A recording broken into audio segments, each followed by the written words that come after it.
Hi, I'm Warwick from Harder and Steenbeck, and we're back with another FAQ video. So first of all, thank you all very much for sending in the various questions and comments that you've made on all of our other videos.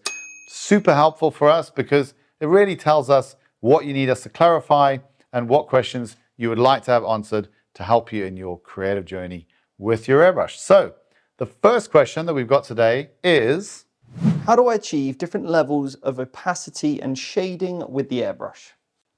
Okay, so there's a couple of ways of going about this, and I do really like this particular question because it kind of gets to the heart of one of the things that makes the airbrush so special. And that is the ability to manipulate color transparently. So the two ways that you can go about it are either by focusing on your paint preparation or by focusing on your paint application, or ideally a combination of both. So for example, let's say you have a white highlight and you want to tint it somewhat, okay? You want to make it, let's say, green. So if you imagine if you mixed up a green and you mix it up like 5 thinner and 1 paint, that is obviously going to be a very transparent mix. And so you could spray that on without too much care, and you're just going to be tinting that white. You're not going to build up an opaque layer of that green anytime soon with that thinning ratio. On the other hand, if you barely thin it at all, your ability to apply that transparently is not going to be as precisely controllable as if you've got that color a little bit more thinned. So let's say it like this. If you're looking for an opaque buildup, in terms of paint preparation, you're probably not going to over thin. You're just going to go for a thin ratio that causes the paint to move nicely through the airbrush, typically 1:1 with most paints. If you're looking to use all the different values of that green, so you can go all the way through from, you know, a green tint on that white, so it's like an apple white, all the way up to a fully opaque green. That's different stages of application. So if you've mixed the color very transparently, you've got extreme control over how much color you put down as to how much you're going to tint that white. The other way of controlling it, like I said earlier, is through application. So essentially how many layers you put down, or how thick you put the paint down, how much paint you put down over that white. So the more you put down, or the more layers you put down, the more you're going to tint that white really over towards green. And the less you put down, the more transparent it's going to be, the more of a light value of that green it's going to be. So it's between the two things, paint preparation and paint application. To summarize it, if you want a simple way of approaching this when you're starting out with airbrush, or if you've got sort of intermediate experience, keep your paint preparation pretty simple to basically what works, and learn how to manipulate the airbrush in terms of how much paint you're putting down to give you these different degrees of control over what value of that color you're choosing to paint up to. It's really good to learn how to do it with the airbrush first, and then what you can do later is start using your paint preparation to just gain more extreme control over what you've already learned to do with the airbrush. If I'm using metallic paints, is that gonna in any way kind of degrade or ruin the airbrush or the needle? No. It's not, okay? There's no more to say on the topic. People ask about this a lot. And I don't know, I think it probably comes from people's experience with brush painting, because I think when you get metallics into a brush, you know, the chips hang up in there, and sometimes that brush becomes a little bit of a pain to use because they keep on coming out for ages and ages afterwards. Nothing like that happens with the airbrush, because as I've said in previous videos, the airbrushes are made with elements from the Earth's crust, okay? And there's not a whole lot of things that are going to damage them, and certainly not some little tiny chips of mica or some other kind of petrochemical prism, which is sometimes what the metallics are.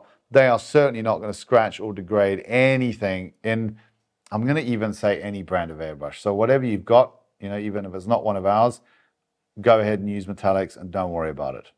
If I'm working for a shade or a gradient, do I have to clean out the airbrush in between those gradients?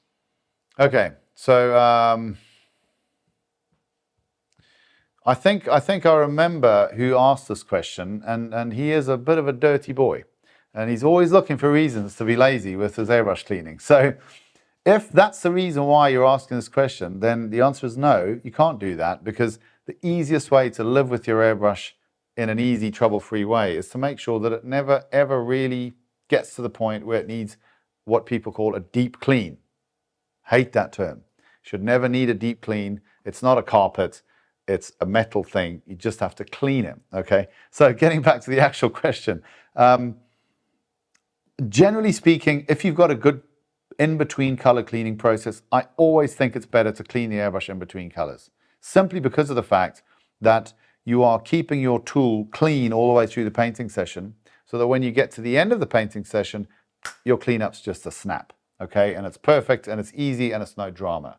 So I would recommend that anytime you're changing color, it's an opportunity just to run a bit of cleaner through the airbrush, keep it clean so that your cleanup at the end is a snap, no drama, no bother, great results.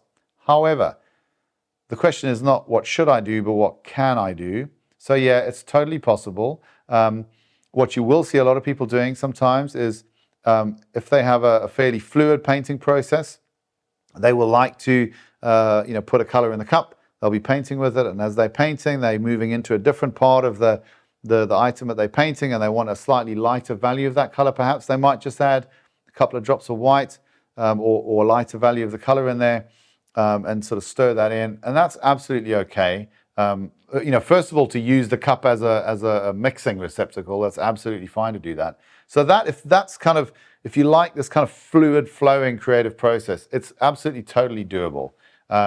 Even with that in mind, I would still say, when you do come to change a color, just run a bit of cleaner through the airbrush, because it just means that your cleanup at the end is super easy. And for me, I think it keeps the whole process a bit more pleasurable when you don't have to get to the end of your session and go, I've got to clean all this stuff off my airbrush that I've spilled all over it for the last 2 hours while I've been painting. So that's my recommendation.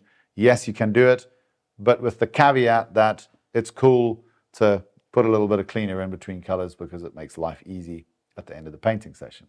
Yeah, so there's another question I want to address here. And if you know anybody that this affects, I'd be really grateful if you would point them to this video. We've had a couple of guys on the channel asking us about, they've had an injury of some kind, whether it's a work injury or a service injury to their hand, and it's impaired their ability to use the airbrush in the way that they'd like or the way they used to. We've actually made some special parts for a couple of guys to help them around this problem. And so if you do have any kind of an issue which is impairing your ability to use the airbrush, and you'd like to be able to use it more than you're able to currently, then please get in touch with us.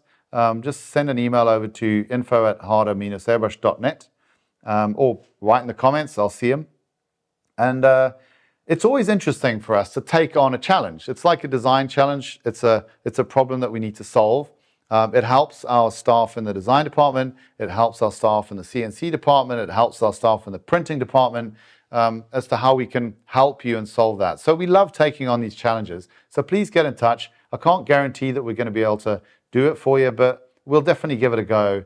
We don't charge anything for doing that. It's just something that we like to do.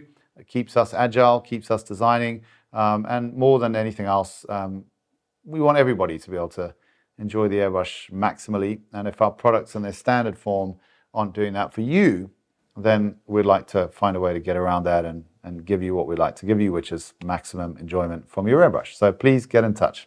Thanks. Okay, so thanks for sticking with us until the very end. Amazing. So now that you've got here, definitely give us a like and definitely give us a subscribe, because that way we keep building our audience, and hopefully then we can get to more of you and we can answer more of your questions and improve your airbrush experience and your creative journey. Thanks so much for being with us, and look forward to seeing you on the next one.